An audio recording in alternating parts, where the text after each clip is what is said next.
India में हमारे पास गुजराती, मारवाड़ी, सिंधी जैसी कुछ कम्युनिटीज है जो बिजनेस में अपने झंडे गाड़ चुकी है। तो आइए इस वीडियो में हम मोहनीश पाबराय की बुक दी धंधो इन्वेस्टर से जानते हैं कि इन कम्युनिटीज के पास ऐसा कौन सा फॉर्मूला है जो बिजनेस में उन्हें इतना रिच बनाता है। आपने स्टॉक मार्केट में सुना होगा कि हाई रिटर्न चाहिए तो आपको हाई रिस्क लेना पड़ेगा, लेकिन गुजराती कुछ अलग सोचते हैं। उन्हें तलाश होती है एसिमेट्रिक अपॉर्चुनिटी वाले बिजनेस की, जिसमें अगर वो जीते तो बहुत फायदा हो और अगर फेल हो तो उनको कुछ खास फर्क ना पड़े, यानी कि heads I win, tail I don't lose much. और यही है क्लासिक धंधो स्टाइल। क्या आप जानते हो, अमेरिका में रहने वाला गुजराती एक एवरेज अमेरिकन से भी ज्यादा कमाता है। अगर हम देखें तो यूएस की सिर्फ 1% पॉपुलेशन ही इंडियन है और इसी 1% में थोड़े से है गुजराती पटेल। लेकिन हैरान कर देने वाली बात यह है कि इतने थोड़े लोग ही अमेरिका के 50% से ज्यादा मॉडल बिजनेसेस के मालिक है। तो सबसे पहले जानते हैं कि पटेल्स अमेरिका पहुंचे कैसे और क्यों उन्होंने मॉडल बिजनेस को ही चुना।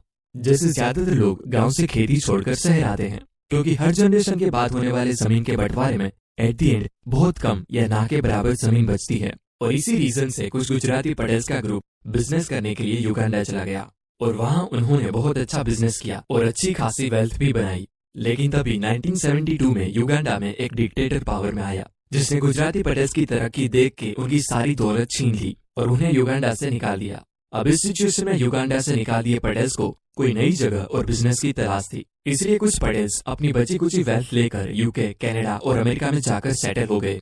पर क्योंकि गुजराती पटेल्स ज्यादा पढ़े लिखे नहीं थे, इसलिए जब 1973 में वो अमेरिका पहुंचे तो उस ब्रोकन इंग्लिश के साथ अमेरिका में व्हाइट कॉलर जॉब करना उनके बस की बात नहीं थी। और तभी अरब के कुछ देशों में कॉन्फ्लिक्ट की वजह से अमेरिका में ऑयल क्राइसिस भी चालू था, जिसकी वजह से पेट्रोल के दाम बहुत बढ़ गए थे। लोगों ने घूमना फिरना और ट्रैवल करना बंद कर दिया था। As a result motel business यानी हाईवे पे बने 20 से 25 कमरे वाले छोटे होटल्स की हालत काफी खराब थी और बहुत से मोटेल ओनर्स अपने मोटेल बिजनेस बेचने लगे थे, जिससे मोटेल्स की प्राइस गिर के बहुत सस्ती हो गई थी। और जो मोटेल बिजनेस खरीदना चाहते थे, बैंक उनको 90% लोन दे रही थी। और युगांडा से निकालने के बाद पटेल्स के पास ना ही बहुत ज्यादा सेविंग थी और ना ही रहने के लिए घर। तो इन गुजराती पटेल्स ने 90% लोन बैंक से लेकर और अपनी बची कुची सेविंग्स का डाउन पेमेंट करके मोटेल खरीदे।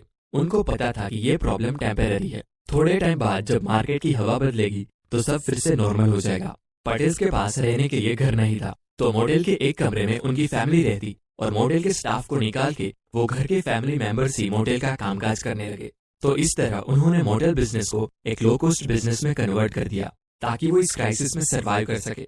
फाइनली ऑयल क्राइसिस खत्म हुए और मॉडल से पटेल्स को अच्छा खासा प्रॉफिट होने लगा और देखते ही देखते वो मॉडल बिजनेस के मालिक बन गए। ये स्टोरी बहुत ही इंपॉर्टेंट है धंधो फ्रेमवर्क समझने के लिए।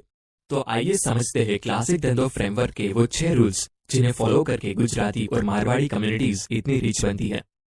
Rule number 1, buy existing business. जैसा कि हम सब जानते हैं कि किसी भी बिजनेस को स्टार्ट करने में बहुत टाइम लगता है और इतने एफर्ट लगाने के बाद भी ये जरूरी नहीं कि आपको उस बिजनेस में अच्छा प्रॉफिट हो। इसीलिए पटेल्स ने एग्जिस्टिंग मॉडल बिजनेस को ही खरीदा। वो इनोवेशन करने नहीं गए, क्योंकि इनोवेशन करने से पहले जरूरी है कि आपके पास थोड़ा बहुत कैपिटल हो, जिससे आपने लगाए पैसे डूब जाए तब भी आपको कुछ खास फर्क ना पड़े। यानी नई नई कंपनी के स्टॉक खरीदने से बेहतर है आप उस कंपनी में इन्वेस्ट करें जो कंपनी सालों से एग्जिस्ट करती हो, जिनकी मार्केट में अच्छी पोजीशन हो और जिनका बिजनेस मॉडल सही तरीके से काम कर रहा हो। Rule number 2, buy businesses with ultra slow rate of change. Warren Buffett कहते हैं कि change is enemy of investment. इसीलिए हमें ऐसे बिजनेस में इन्वेस्ट करना चाहिए जिसका रेट ऑफ चेंज बहुत ही स्लो हो। फॉर एग्जाम्पल कोका कोला और मैकडोनाल्ड्स आज से 20 साल पहले थे, आज भी है और बहुत ज्यादा चांसेस है कि आने वाले 20 साल के बाद भी वो मौजूद होंगे। लेकिन दूसरी तरफ अगर हम बात करें टिकटॉक, फेसबुक, नेटफ्लिक्स जैसे टेक्नोलॉजी कंपनी की, तो उनका कुछ कहा नहीं जा सकता, क्योंकि टेक्नोलॉजी कंपनी का रेट ऑफ चेंज बहुत हाई होता है।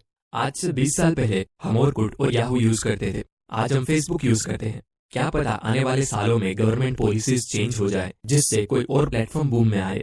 इसलिए अपना कैपिटल उसी कंपनी में इन्वेस्ट करो जिसमें रातों रात चेंजेस होने के चांसेस ना के बराबर हो, क्योंकि इन्वेस्टमेंट का फर्स्ट रूल है safety of capital. Rule number 3, focus on arbitrage. मान लीजिए कोई साड़ी मुंबई में 15,000 में मिल रही है, लेकिन वही सेम साड़ी सूरत में 10,000 में मिलती हो। तो अगर हम सूरत से 10,000 में साड़ी खरीद के मुंबई में 15,000 में बेचते हैं और 5,000 का प्रॉफिट कमाते हैं, तो इसे आर्बिट्राज कहते हैं। अभी हमने जिस आर्बिट्रेज की बात की वो प्लेसेस की आर्बिट्रेज थी, मतलब 2 प्लेसेस पे प्राइस के डिफरेंस को एक्सप्लॉइट करके हमने पैसे कमाए। ये सेम चीज टाइम के साथ भी हो सकती है। फॉर एग्जाम्पल गोल्ड की कीमत आज 50,000 रुपए है और महीने बाद ये गोल्ड 55,000 का होने वाला है। तो ऐसे में हम 1 महीने बाद गोल्ड सेल करके प्रॉफिट अर्न करते हैं, तो उसे आर्बिट्रेज ऑफ टाइम कहेंगे। इसीलिए आपको भी इन्वेस्टिंग के दौरान आर्बिट्रेज पे फोकस करना है। Rule number 4, buy businesses at big discount. Warren Buffett कहते हैं, जब लोग लालची होकर इन्वेस्ट कर रहे हो तब आप थोड़ा डर जाओ, और जब सब लोग डर कर अपने स्टॉक सेल कर रहे हो तब आप थोड़ा लालची होकर उन स्टॉक्स को सस्ते में खरीद लो। इस तरह आपको स्टॉक तब बाय करने चाहिए जब मार्केट डिस्ट्रेस कंडीशन में हो। फॉर एग्जाम्पल 1987, 2008 या फिर रिसेंटली कोविड सिचुएशन में स्टॉक मार्केट बहुत ही नीचे चला गया था। अगर आपने उस टाइम मार्केट में इन्वेस्ट किया होता तो अभी आप अच्छे खासे प्रॉफिट में होते। इन्वेस्टिंग करते वक्त आपको कंपनी के वैल्यूएशन पर ध्यान देना चाहिए। जब कंपनी या इकोनॉमी खराब हालत में होती है तब कई बार अच्छी कंपनी सस्ते वैल्यूएशन पर मिल जाती है। जब कंपनीज किसी शॉर्ट टर्म प्रॉब्लम में फंस जाती है तब लोग उन कंपनीज के शेयर्स बेच देते हैं, जिससे वो बिजनेस सस्ते वैल्यूएशन पर मिल जाता है।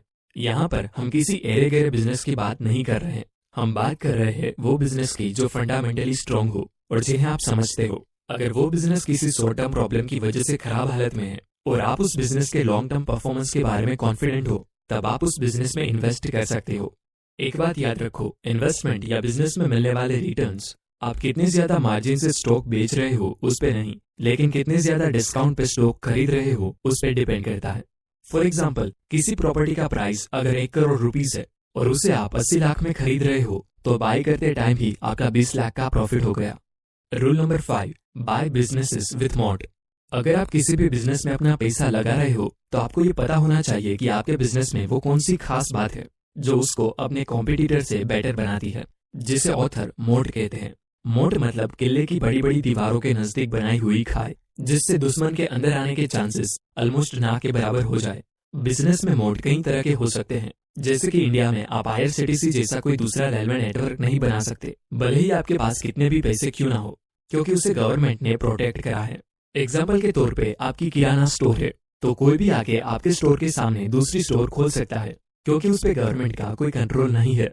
लेकिन अगर आपकी कंपनी सिविल एक्सप्लोसिव माने गोला बारूद बनाती हो तो कोई भी एरा गेरा आके बम बनाने की फैक्ट्री नहीं लगा सकता, क्योंकि गवर्नमेंट ने कुछ ही कंपनीज को इसका लाइसेंस दिया हुआ है और ऑलमोस्ट ना के बराबर चांसेस है कि वो किसी नई कंपनी को बम बनाने की परमिशन दे।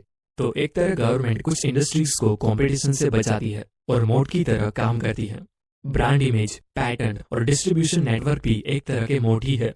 जैसे कोई नई कंपनी के हैंड सैनिटाइजर कुछ खास नहीं बिकेंगे, लेकिन वही हैंड सैनिटाइजर अगर रैकेट अपने ब्रांड डेटोल के अंदर बेचे तो खूब बिकेंगे, क्योंकि उनके पास पहले से ही ब्रांड इमेज का मोट है और कोई नई कंपनी के लिए उसे तोड़ना मुश्किल होगा। तो कोई भी शेयर खरीदने से पहले आप खुद से पूछिए कि क्या आपकी कंपनी के पास कोई कॉम्पिटिटिव एडवांटेज है भी या नहीं। Rule number 6, bet heavily when odds are in your favour. चलो एक बेट लगाते हैं, हेड्स आया तो आपके पैसे डबल हो जाएंगे और अगर टेल आया तो आपने लगाए पैसे 0 हो जाएंगे। इस सिचुएशन में आप सिंगल बेट पे कितने पैसे लगाओगे? ऑथर ने एक फॉर्मूला बताया है जिसे कैली फॉर्मूला कहते हैं, जिसके हिसाब से इस सिचुएशन में आपको 20% पैसे सिंगल बेट पे लगाने चाहिए। कैली फॉर्मूला के हिसाब से जब भी आपकी प्रॉफिट होने की प्रोबेबिलिटी ज्यादा हो तब आपको दबा के इन्वेस्ट करना है। पटेल्स की बात करें तो जब उन्होंने मॉडल्स खरीदे तब उन्होंने सिर्फ 10% ही डाउन पेमेंट दिया था और बाकी का 90% पैसा बैंक का था।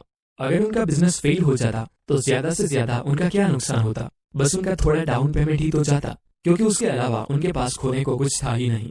यानी कि ऑड्स टोटली उनके फेवर में थे और ऐसे टाइम पे उन्होंने सारे पैसे लगा दिए। और आगे भी जब फिर से रिसेशन आया जैसे कि 9/11, तब उन्होंने सेम प्रिंसिपल यूज करके हैवीली इन्वेस्ट किया और कई और मॉडल्स को भी सस्ते में खरीद लिए।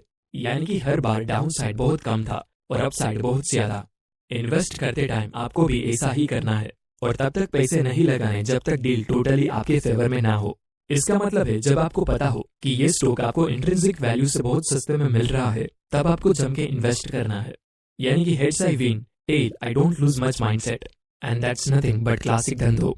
तो ये थे वो 6 प्रिंसिपल्स जिन्हें गुजराती और मारवाड़ी लोग फॉलो करके अपनी वेल्थ बढ़ाते रहते हैं। दोस्तों, ये सारी बातें मैंने मोहनीश पाबराई की बुक दी धंधो इन्वेस्टर से सीखी है।